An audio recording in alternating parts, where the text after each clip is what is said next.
दोस्तों, ये एक ब्लैक ऑलिव है, काला जैतून, और ये एक ग्रीन ऑलिव है, हरा जैतून। आपको क्या लगता है कि इनके अंदर से कैसे बीज निकलेंगे? सफ़ेद निकलेंगे, लाल निकलेंगे, नीले निकलेंगे, या कैसे निकलेंगे? मैं आपको बताता हूँ इनके अंदर से कैसे बीज निकलेंगे।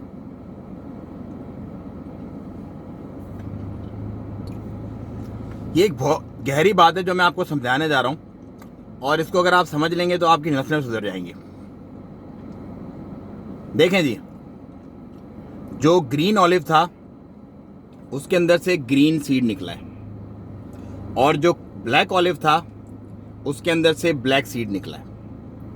इन शॉर्ट, जैसे आप होंगे वैसी ही आपके अंदर से जो औलाद निकलेगी, जो आपके दरमियान पल भर के बड़ी होगी, वैसी ही होगी। तो अगर अपनी औलाद को अच्छा बनाना है तो अपने आप को अच्छा बनाए, ताकि आपकी औलाद भी वैसी ही निकले जैसे आप हैं।